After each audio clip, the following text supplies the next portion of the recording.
السلام علیکم ورحمۃ اللہ وبرکاتہ۔ اعوذ باللہ السمیع العلیم من الشیطان الرجیم من حمزہ ونفخہ ونفثہ۔ بسم اللہ الرحمن الرحیم۔ چوتھا ربع ہے آج 22ویں پارے کا۔ آج الحمدللہ ہم 22واں پارہ مکمل کر لیں گے۔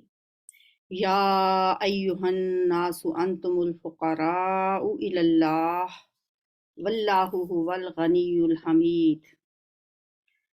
اے لوگو، تم اللہ کے محتاج ہو، تم فقیر ہو، اور اللہ تو غنی اور حمید ہے، تعریف کیا گیا۔ وہ چاہے تو تمہیں ہٹا کر کوئی نئی خلقت پیدا کر لے، تمہاری جگہ کسی دوسرے کو لے آئے۔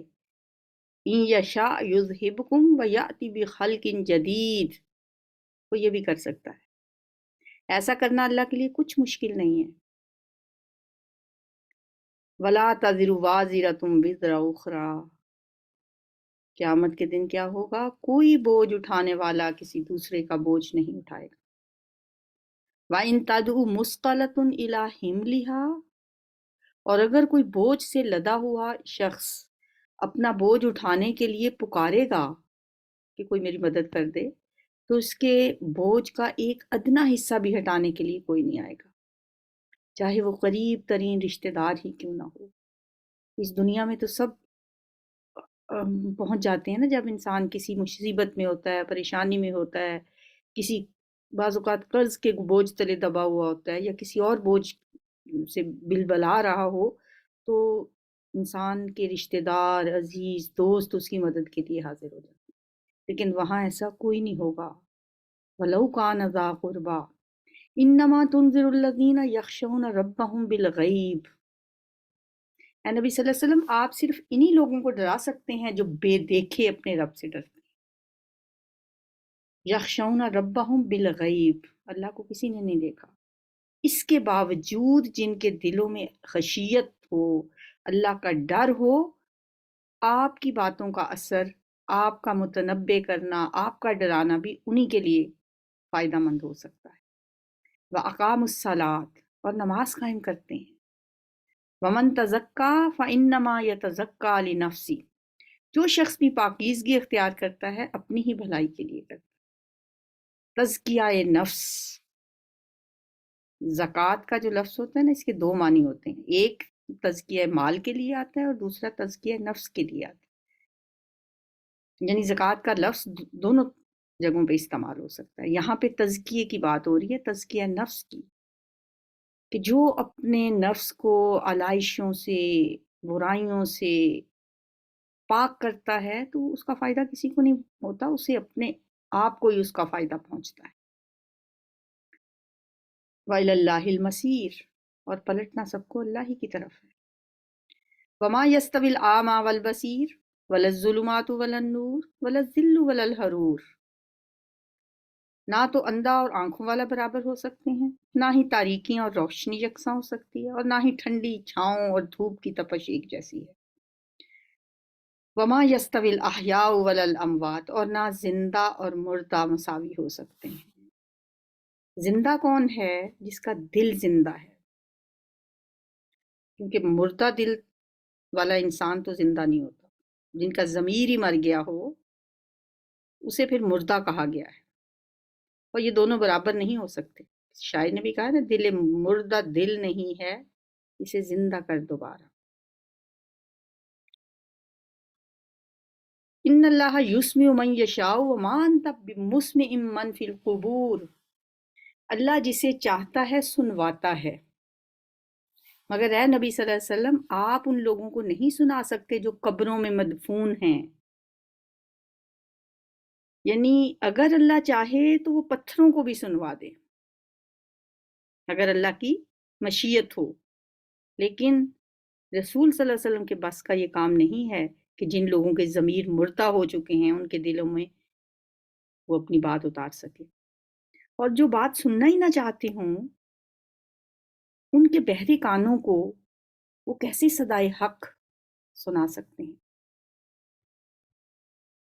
وہ تو انہی لوگوں کو سنا سکتے ہیں جو کسی بات پہ کان دھرنے والے ہوں۔ وما انت بمسمع من فی القبور، جو قبروں میں مدفون ہیں، یعنی پیچھے بھی چونکہ مردہ سے مراد وہ شخص ہی لیا گیا ہے جو مفسرین نے کہا ہے کہ اس سے مراد وہی شخص ہے جس کا ضمیر مردہ ہو گیا، تو وہاں جن کے ضمیر ہی مر چکے ہوں اور ان پہ کوئی بات اثر ہی نہ کرتی ہو، آپ انہیں کیسے سنوا سکتے ہیں؟ آپ تو بس ایک ڈرانے والے ہیں، خبردار کرنے والے ہیں۔ ان انت الا نذیر، ہم نے آپ کو حق کے ساتھ بھیجا ہے، خوشخبری دینے والا اور ڈرانے والا بنا کر، اور کوئی امت ایسی نہیں گزری جس میں کوئی خبردار کرنے والا نہ آیا ہو، متنبع کرنے والا نہ آیا۔ اب اگر یہ لوگ آپ کو جھٹلاتے ہیں تو ان سے پہلے گزرے ہوئے لوگ بھی جھٹلا چکے ہیں، ان کے پاس ان کے رسول کھلی کھلی نشانیاں، دلائل اور صحیفے اور روشن ہدایات دینے والی کتاب لے کر آئے تھے، پھر جن لوگوں نے نہ مانا ان کو میں نے پکڑ لیا۔ ثم اخذت الذین کفروا فکیف کان نکیر، تو دیکھ لو پھر میری سزا کیسی سخت تھی۔ الم تر ان اللہ انزل من السماء ماء، کیا آپ دیکھتے نہیں کہ اللہ آسمان سے پانی برساتا ہے اور پھر اس کے ذریعے سے ہم طرح طرح کے پھل نکال لاتے ہیں جن کے رنگ مختلف ہوتے ہیں، اور پہاڑوں میں بھی سفید، سرخ اور گہری سیاہ دھاریاں پائی جاتی ہیں جن کے رنگ مختلف ہوتے ہیں، اور اسی طرح انسانوں اور جانوروں اور مویشیوں کے رنگ بھی مختلف ہیں۔ حقیقت یہ ہے کہ اللہ کے بندوں میں سے صرف علم رکھنے والے لوگ ہی اس سے ڈرتے ہیں۔ انما یخش اللہ من عبادہ العلماء ان اللہ عزیز غفور، بے شک اللہ زبردست اور درگزر فرمانے والا ہے۔ اللہ کی خشیت، اللہ کا ڈر ان لوگوں کے دلوں میں ہی ہوتا ہے جو علم رکھنے والا ہے، اور یہ بھی پتہ چلتا ہے اس سے کہ عالم وہ ہے جو اللہ سے ڈرنے والا ہو۔ صرف کتابی علم حاصل کر کے، صرف نالج گین کر کے کوئی شخص عالم نہیں بن جاتا۔ عالم وہ ہوتا ہے جس کے دل میں اللہ کا خوف ہو، وہ جیسے جیسے علم کی منازل طے کرتا ہے، جیسے جیسے اس پر کائنات کے اسرار کھلتے ہیں، ویسے ویسے اس کے دل میں اللہ کا خوف، اللہ کی خشیت ویسے ویسے اس کے دل میں بڑھتی چلی جاتی ہے۔ اگر اس کے دل میں ایمان موجود ہے تو لازماً خوف بھی ہوتا ہے۔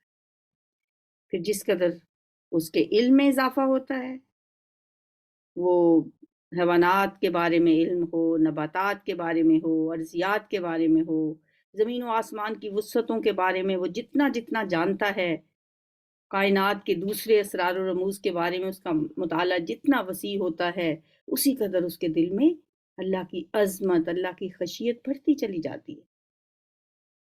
لیکن اگر کوئی شخص صاحب ایمان ہی نہیں ہے تو پھر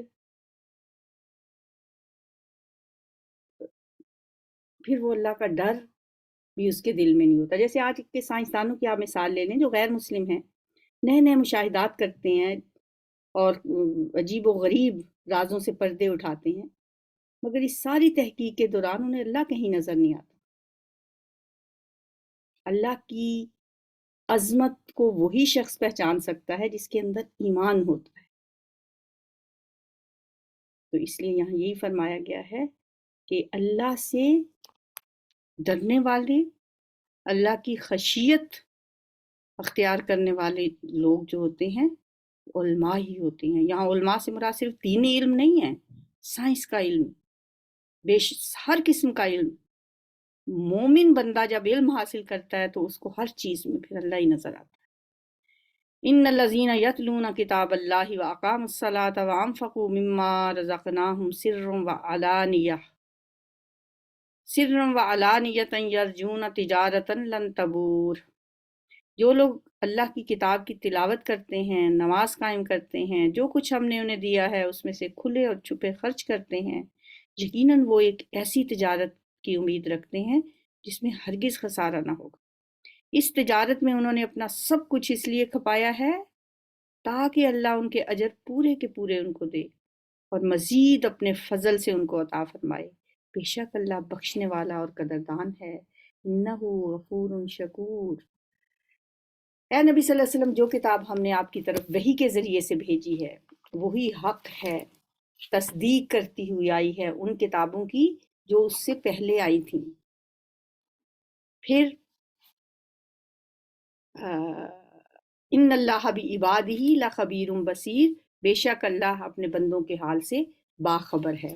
ثم اورثنا الکتاب الذین اصطفینا من عبادنا، پھر ہم نے اس کتاب کا وارث بنا دیا ان لوگوں کو جنہیں ہم نے اس وراثت کے لیے اپنے بندوں میں سے چن لیا تھا۔ اب کوئی تو ان میں سے اپنے نفس پر ظلم کرنے والا ہے اور کوئی بیچ کی راہ پہ ہے اور کوئی اللہ کے اذن سے نیکیوں میں سبقت کرنے والا ہے۔ یہی بہت بڑا فضل ہے۔ ہمیشہ رہنے والی جنتیں ہیں جن میں یہ لوگ داخل ہوں گے، وہاں انہیں سونے کے کنگنوں اور موتیوں سے آراستہ کیا جائے گا، وہاں ان کا لباس ریشم ہوگا اور وہ کہیں گے کہ شکر ہے اس خدا کا جس نے ہم سے غم دور کر دیا، یقیناً ہمارا رب معاف کرنے والا اور قدر فرمانے والا ہے، جس نے ہمیں اپنے فضل سے ابدی قیام کی جگہ ٹھہرایا۔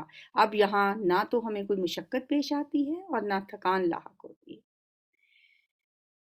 اللہ نے کتاب کا وارث بنایا ان لوگوں کو جنہیں ہم نے اس وراثت کے لیے اپنے بندوں میں سے چن لیا تھا، یعنی امت محمدیہ۔ پھر اس میں 3 گروہ بن گئے۔ اب ہم دیکھیں کہ ہمارے ہاں انسانوں کے 3 ہی گروہ ہیں۔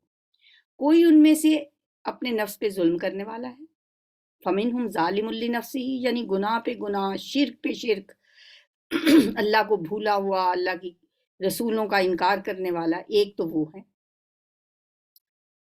وَمِنْهُمْ مُقْتَصِد، یا چلو رسولوں کا انکار نہ بھی کرتا ہو، رسولوں کو مانتا بھی ہو، لیکن کوئی سیدھا کام نہیں کرنا، کوئی نیکی کا کام نہیں کرنا، اللہ کے احکامات کو نہیں ماننا، رسول کے احکامات کو نہیں ماننا، یہ لوگ ہیں فَمِنْهُمْ ظَالِمٌ لِنَفْسِهِ، یہ کسی کا کچھ نہیں بگاڑتے، یہ اپنے ہی نفسوں پہ ظلم کرنے والے ہیں۔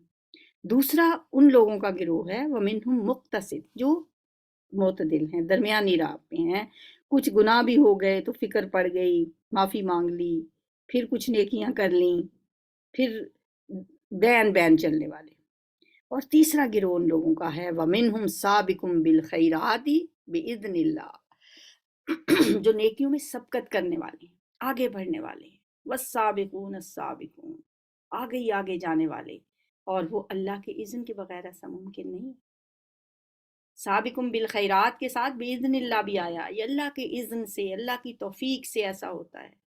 اللہم اجعلنا منہم، اللہ ہمیں ان لوگوں میں شامل کرے جو نیکیوں میں آگے بڑھنے والے ہیں۔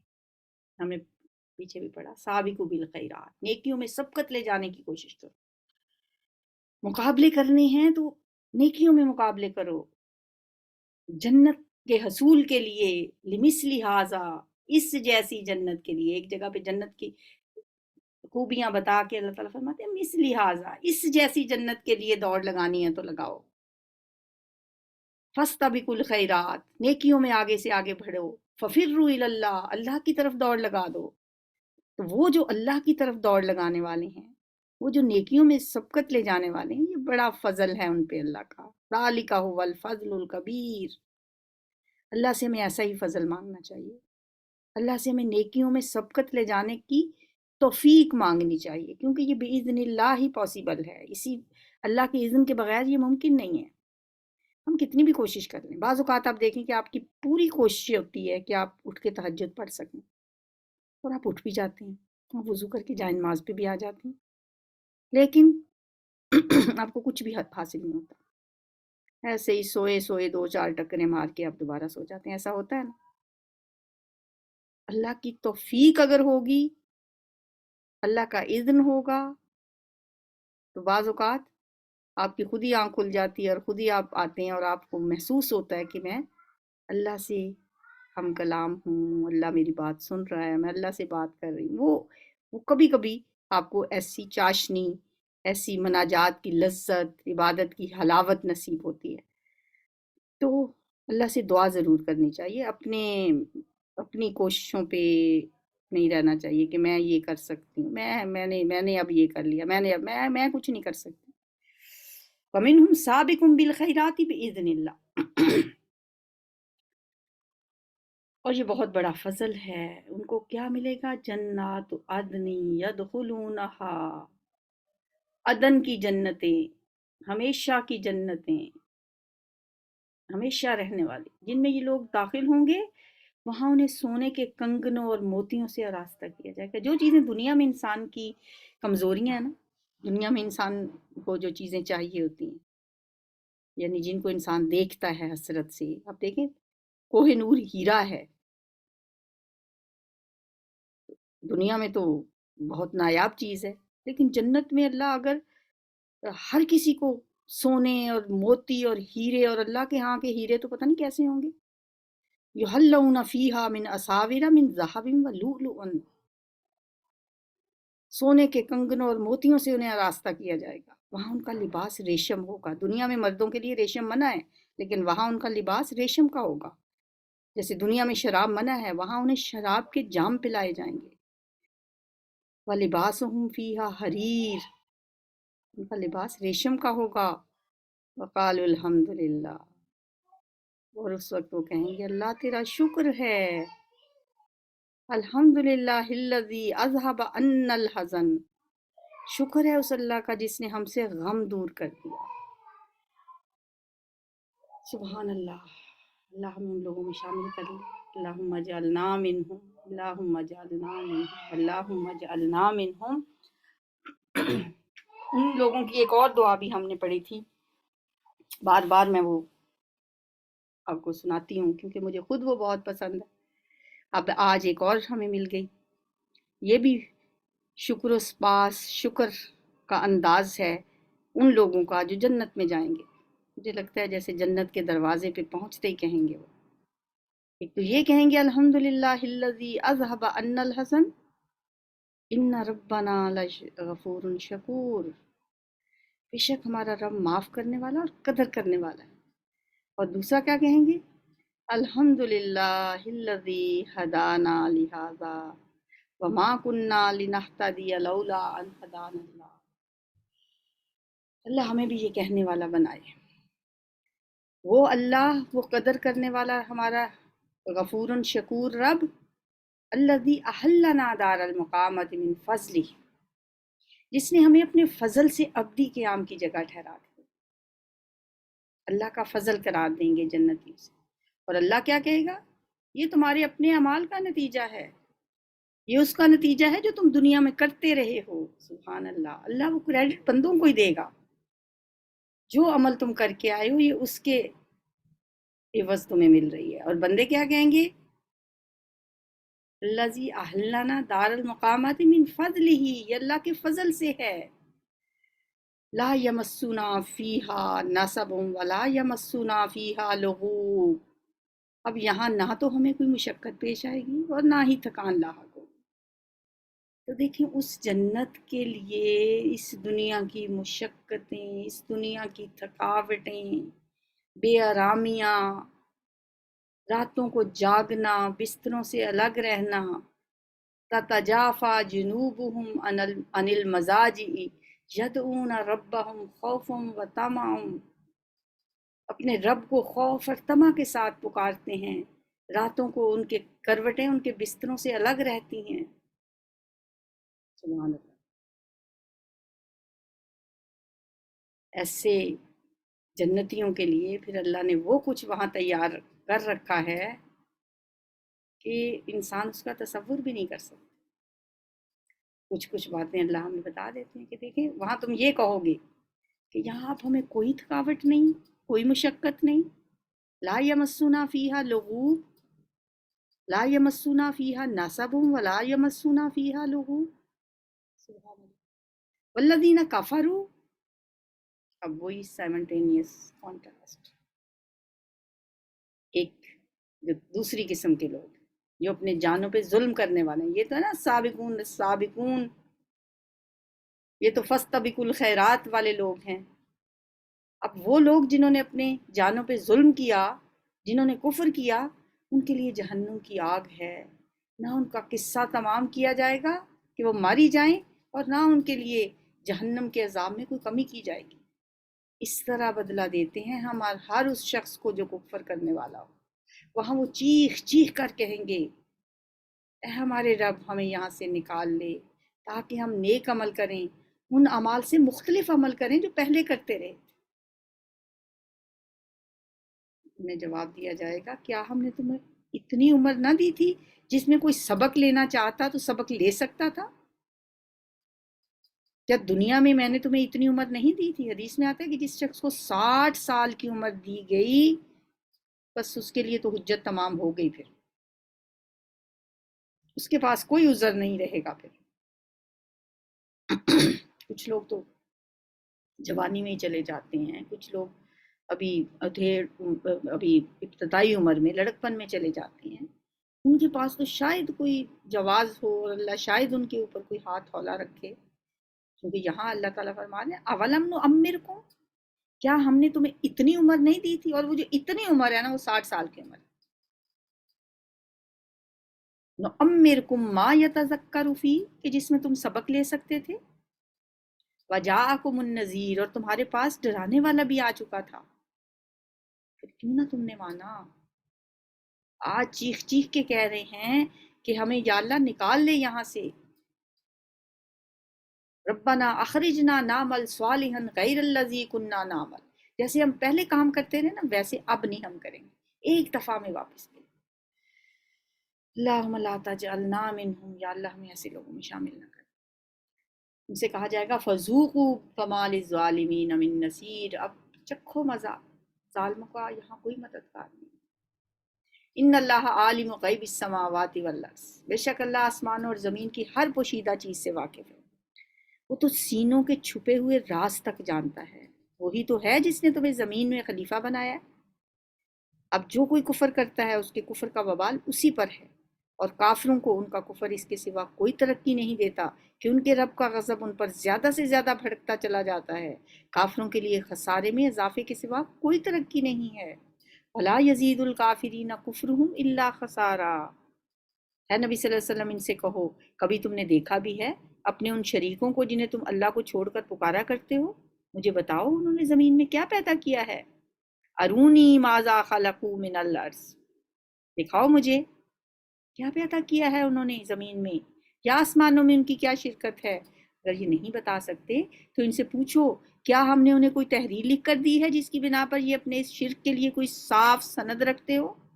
نہیں، بلکہ یہ ظالم ایک دوسرے کو محض فریب کے جھانسے دیے جا رہے ہیں۔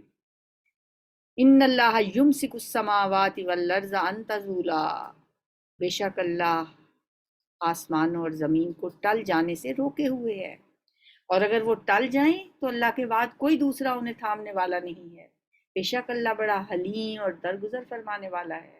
یہ لوگ کڑی کڑی قسمیں کھا کر کہا کرتے تھے کہ اگر کوئی خبردار کرنے والا ان کے ہاں آ گیا ہوتا تو یہ دنیا کی ہر دوسری قوم سے بڑھ کر راست رو ہوتے، ہر قوم سے بڑھ کر، اہدا من احد الامم، ہماری طرف تو کوئی رسول ہی نہیں آیا۔ حضرت ابراہیم علیہ السلام کے 2 بیٹوں میں سے، حضرت اسماعیل علیہ السلام کی اولاد میں سے تو کوئی رسول نہیں آیا، تمام انبیاء اور رسول حضرت اسحاق کی اولاد میں سے آئے، بنی اسرائیل میں سے آئے، بنی اسماعیل میں سے تو نبی صلی اللہ علیہ وسلم ہی آئے ہیں نا، اس سے پہلے کوئی نہیں آیا تھا۔ بھائی یہ قسمیں کھا کر کہا کرتے تھے کہ اگر ان کے ہاں کوئی رسول آیا ہوتا تو یہ دنیا کی ہر دوسری قوم سے بڑھ کر ہدایت یافتہ ہوتے، مگر جب خبردار کرنے والا ان کے ہاں آ گیا تو اس کی آمد نے ان کے اندر حق سے فرار کے سوا کسی چیز میں اضافہ نہیں۔ فلما جاءہم نذیر ما زادہم الا نفورا استکبارا فی الارض ومکر السیئ، یہ زمین میں اور زیادہ سرکشی کرنے لگے اور بری بری چالیں چلنے لگے۔ اللہ کے چاہیے تو یہ تھا کہ جب رسول آ گیا آگے بڑھ کے اس کو مان لیتے، لیکن یہ تکبر میں اور کرتے چلے گئے، اور زیادہ سرکشی کرنے لگے، بری بری چالیں چلنے لگے، حالانکہ بری چالیں اپنے چلنے والوں ہی کو لے بیٹھتی۔ اب کیا یہ لوگ اس کا انتظار کر رہے ہیں کہ پچھلی قوموں کے ساتھ اللہ کا جو طریقہ رہا ہے وہی ان کے ساتھ بھی برتا جائے؟ یہی بات ہے تو اللہ کے طریقے میں ہرگز کوئی تبدیلی نہ پاؤ گے۔ وَلَن تَجِدَ لِسُنَّتِ اللَّهِ تَبْدِيلًا، فَلَن تَجِدَ لِسُنَّتِ اللَّهِ تَبْدِيلًا وَلَن تَجِدَ لِسُنَّتِ اللَّهِ تَحْوِيلًا، اور نہ کبھی دیکھو گے کہ اللہ کی سنت کو اس کے مقررہ راستوں سے کوئی طاقت پھیر سکتی ہے؟ کیا یہ لوگ زمین میں کبھی چھلے پھرے نہیں ہیں کہ انہیں ان لوگوں کا انجام نظر آتا جو ان سے پہلے گزر چکے ہیں اور وہ ان سے بہت زیادہ طاقتور تھے؟ اللہ کو کوئی چیز عاجز کرنے والی نہیں ہے، نہ آسمانوں میں اور نہ زمین میں۔ وہ سب کچھ جانتا ہے اور ہر چیز پر قدرت رکھتا ہے۔ اگر کہیں وہ لوگوں کو ان کے کرتوتوں پر پکڑتا تو زمین پر کسی جاندار کو چلتا پھرتا نہ چھوڑ۔ وَلَوْ يُؤَاخِذُ اللَّهُ النَّاسَ بِمَا كَسَبُوا، جو انسانوں کے کسب ہیں، جو ان کے کرتوت ہیں، جو ان کے کام ہیں، اگر ان پہ اگر اللہ پکڑنے پہ آئے، مَا تَرَكَ عَلَى ظَهْرِهَا مِن دَابَّةٍ، کوئی چلنے پھرنے والا زمین پہ آپ کو نظر نہ آتا، وَلَكِنْ يُؤَخِّرُهُمْ إِلَىٰ أَجَلٍ مُّسَمًّى، لیکن وہ تو انہیں ایک مقرر وقت تک کے لیے مہلت دے رہا ہے۔ فَإِذَا جَاءَ أَجَلُهُمْ فَإِنَّ اللَّهَ كَانَ بِعِبَادِهِ بَصِيرًا، پھر جب ان کا وقت آن پورا ہوگا تو اللہ اپنے بندوں کو دیکھ لے گا۔ یہ نہ سمجھیں کہ ہمیں اللہ نے اتنی عیاشیاں اور اتنی مال و دولت اور اتنی دنیا کی نعمتیں دے رکھی ہیں تو ہم اس کے بڑے لاڈلے اور بڑے پیارے ہیں۔ یہ اس کی جو اس نے مہلت دی ہوئی ہے انسانوں کو، جو اس نے ایک دن مقرر کر رکھا ہے پکڑ کا، اگر وہ نہ ہوتا تو ایک بندہ بھی نظر نہ آتا آپ کو چلتا پھرتا۔ آگے ہے جی سورہ یاسین۔ میرا خیال ہے کہ سورہ یاسین کو ہم کل کریں گے، آج ہم دیکھ لیتے ہیں کہ اس پارے کے اہم نکات کیا ہیں۔ سورہ احزاب سے ہم نے پڑھنا شروع کیا تھا، 22واں پارہ 21ویں پارے سے سورہ احزاب شروع ہوئی تھی، لیکن اس کی بہت سے احکامات ہمیں 22ویں پارے میں ملتے ہیں، جن میں سے سب سے پہلی بات تو ہے کہ ازواج مطہرات کی فضیلت اور احکام، یعنی ازواج مطہرات کی فضیلت بتائی گئی کہ وہ امت کی مائیں ہیں، انہیں امت کی مائیں قرار دے کر ایک بہت بڑا ان کو اعزاز بخشا گیا، اور پھر انہیں 7 احکام دیے گئے ہیں۔ پہلا یہ کہ مردوں کے ساتھ بات کرتے ہوئے لوچدار لہجہ اختیار نہ کریں، ذرا فرم لہجے میں بات کریں۔ دوسرا یہ کہ بلا ضرورت گھر سے باہر نہ نکلیں، وَقَرْنَ فِي بُيُوتِكُنَّ، کیونکہ مسلمان عورت کا اصل ٹھکانہ گھر ہی ہے۔ دوسرا حکم تیسرا یہ دیا گیا کہ زمانہ جاہلیت کی خواتین کی طرح اپنی زینت کا اظہار نہ کرو، وَلَا تَبَرَّجْنَ تَبَرُّجَ الْجَاهِلِيَّةِ الْأُولَى۔ چوتھا یہ کہ نماز کی پابندی کریں، پانچواں یہ کہ زکوٰۃ دیا کریں، چھٹا یہ کہ اللہ اور اس کے رسول کی اطاعت کریں، اور ساتواں یہ کہ قرآنی آیات کی تلاوت اور احادیث آپس میں مذاکرہ کیا کریں۔ پھر تشخص اور پہچان پیدا کرنے والی 10 صفات بتائی گئی ہیں، مسلمان کی شخصیت کو معاشرے میں نمایاں حیثیت دینے اور اس کی پہچان پیدا کرنے والی وہ 10 صفات کیا ہیں؟ نمبر 1 اسلام، ایمان، دائمی اطاعت یعنی قنوت، صدق، صبر، خشوع، صدقہ، روزہ، شرمگاہ کی حفاظت اور کثرت سے اللہ کا ذکر کرنا۔ یہ 10 صفات ہیں جو ہمیں بھی وقتاً فوقتاً اپنے اندر تلاش کرتے رہنا چاہیے۔ پھر جیسا کہ آپ کو پتہ ہے کہ سورۃ احزاب مدنی سورت ہے، اور مدنی سورتوں میں احکامات ہوتے ہیں، اور منہ بولے بیٹے کی متعلقہ سے شادی کے متعلق ایک حکم ہے کہ منہ بولا بیٹا جو ہے وہ حقیقی بیٹا نہیں ہے، اور اس کی متعلقہ سے شادی جائز ہے۔ نبی صلی اللہ علیہ وسلم کے متبنہ حضرت زید بن حارثہ کی شادی، جیسا کہ میں نے آپ کو بتایا تھا کہ آپ نے حضرت زینب سے کر دی تھی، ان کا نبھا نہیں ہوا تھا، تو اس کے بعد نبی صلی اللہ علیہ وسلم کی شادی اللہ تعالیٰ نے حضرت زینب سے کروا کے اس کبھی رسم کو ختم کیا کہ منہ بولے بیٹے کی متعلقہ سے شادی نہیں ہو سکتی۔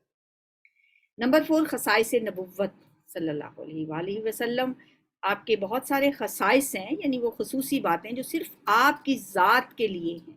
ان میں سے ایک یہ بھی ہے کہ آپ 4 سے زیادہ شادیاں کر سکتے ہیں، اور آپ کی کثرت زواج جو ہے اس کی بے شمار ریزنز ہیں. یہ نہیں کہ آپ نے اپنی وہ شادیاں اپنی مطلب نفس کی خواہشات کو پورا کرنے کے لیے کی تھی، بلکہ کیونکہ آپ نے تو صرف حضرت عائشہ کے کوئی بھی آپ کی بیوی جو ہے وہ کنواری نہیں تھی. آپ نے عمر رسیدہ عورتوں سے شادیاں کی، بڑی عمر کی عورتوں سے جو پہلے سے شادی شدہ تھی. خدا نخواستہ معاذ اللہ اگر آپ کا مقصد شہوت پرستی ہوتا تو آپ کی یہ شادیاں جوانی میں ہوتی ہیں، کنواری لڑکیوں سے ہوتی ہیں. تو آپ دراصل آپ کی شادیوں میں حکمتیں پوشیدہ تھیں، تعلیمی حکمتیں، اجتماعی اور تشریعی اور سیاسی حکمتیں پوشیدہ تھیں. اور نمبر 5 ہے آداب معاشرت. اس میں سورۃ احزاب میں ہمیں 3 قسم کے آداب معاشرے سے متعلق بتائے گئے ہیں. پہلا یہ کہ کسی کے گھر میں اجازت کے بغیر داخل نہ ہوا کرو. دوسرا یہ کہ اگر کھانے کی دعوت میں تمہیں بلایا جائے تو کھانے سے فارغ ہو کے اٹھ جایا کرو. باتیں کرنے میں مشغول ہو کے گھر والوں کو اذیت میں مبتلا نہ کیا کرو، ان کا وقت ضائع نہ کیا کرو. دیکھیے کیسی یہ اہم باتیں ہیں نا. آج بھی یہی مسائل ہیں. آج بھی اگر کوئی کسی کے گھر جاتا ہے دعوت میں تو اب اہل خانہ تو نہیں کہے گا کہ بھائی اب بس کریں جائیں آپ، میں نے برتن بھی دھونے ہیں، میں نے بعد میں آپ لوگوں تو اپنے گھر چلے جانا ہے، میں تو گھر بھی سمیٹ رہے ہیں. اسی طرح نبی صلی اللہ علیہ وسلم بھی حضرت زینب کے ولیمے پہ لوگ آئے اور بیٹھے رہے اور آپ ان کو کیا نہیں پا رہے تھے. کیسے کہیں کہ اب رات ہو گئی ہے اب چلے جائیں اپنے گھروں میں. آپ نے نہیں کہا تو اللہ تعالیٰ نے سورہ احزاب میں احکام نازل کر دیے. تیسرا یہ کہ غیر محرم خواتین سے کوئی چیز مانگنی ہو تو پردے کے پیچھے سے مانگا کرو. پھر اس کے بعد درود و سلام بھیجنے کا حکم ہے. ان اللہ و ملائکتہ یصلون علی النبی یا ایھا الذین آمنوا صلوا علیہ وسلموا تسلیما. درود شریف پڑھنا ہمیں اپنی ذات کے لیے فائدہ مند ہے، ہمارے اپنے لیے درجات کی بلندی کا باعث ہے، ہمارے اپنے گناہوں کے کفارے کا باعث ہے. ایک روایت ہے حضرت ابو طلحہ رضی اللہ تعالیٰ عنہ سے، وہ فرماتے ہیں کہ ایک دن حضور صلی اللہ علیہ وسلم تشریف لائے تو آپ کے چہرے مبارک پر خوشی کے آثار تھے. صحابہ نے پوچھا یا رسول اللہ آج آپ کے چہرے پہ ہم غیر معمولی خوشی کے آثار دیکھ رہے ہیں. آپ نے فرمایا آج میرے پاس فرشتہ آیا تھا، اس نے کہا اے محمد صلی اللہ علیہ وسلم کیا آپ اس بات سے خوش نہیں ہیں کہ اللہ فرماتا ہے کہ آپ کی امت میں سے جو کوئی آپ پر ایک بار درود بھیجے گا میں اس پر 10 رحمتیں نازل کروں گا، اور جو کوئی ایک بار سلام بھیجے گا میں اس پر 10 بار سلامتی نازل کروں گا. میں نے فرشتے کو جواب دیا ہاں میں خوش ہوں. سبحان اللہ. ایک اور حدیث میں بھی ہے کہ جب بندہ ایک بار نبی صلی اللہ علیہ وسلم پہ درود بھیجتا ہے اللہ تعالیٰ اس کے 10 گناہ معاف کر دیتے ہیں، 10 نیکیاں اس کے نامہ اعمال میں لکھی جاتی ہیں، اس کے 10 درجے بلند ہوتے ہیں. تو ہمیں اس صورت میں بتایا گیا کہ اللہ اور اس کے فرشتے نبی صلی اللہ علیہ وسلم پہ درود بھیجتے ہیں. تو اے مومنو تم بھی یہ کام کرو اور اللہ اور فرشتوں کے ہم نوا ہو جاؤ. پھر پردے کا حکم ہے. اس میں پردے کا حکم کس کے لیے ہے؟ لوگ اکثر بات کر رہے تھے وہ تو نبی صلی اللہ علیہ وسلم کی بیویوں کے لیے تھا. واقعی ایسا ہی ہے. صرف 3 قسم کی عورتوں کو پردے کا حکم. جو لوگ باتیں کرتے ہیں نا کہ غلط نہیں کہتے، وہ ٹھیک کہتے ہیں. جو کچھ اس آیت میں ہے آپ نے آیت بھی سن لی ہے. 3 طرح کی عورتوں کو یہ حکم ملا ہے. نمبر 1 نبی کی بیویوں. نمبر 2 اے نبی صلی اللہ علیہ وسلم آپ کہہ دیجئے اپنی بیویوں سے اور اپنی بیٹیوں سے. نمبر 3 اور مومن عورتوں سے. نبی صلی اللہ علیہ وسلم کی بیویوں کے لیے، آپ کی بیٹیوں کے لیے، اور آپ اور مومن عورتوں کے لیے. بس اب آپ اپنے آپ کو تلاش کر لیں کہ ان میں سے آپ کہاں اسٹینڈ کرتی ہیں. کیا کسی ایک میں ان میں آپ بھی ہیں؟ اگر ہیں تو پھر پردے کا حکم آپ کے لیے بھی ہے. پھر امانت کا بوجھ. سورت کے اختتام پر فرائض اور شرعی احکام کی اہمیت بیان کر کے یہ بتایا گیا ہے کہ یہ احکام جو ہیں اس امانت کا حصہ ہیں جو اللہ نے اپنے بندوں کو سونپی ہے.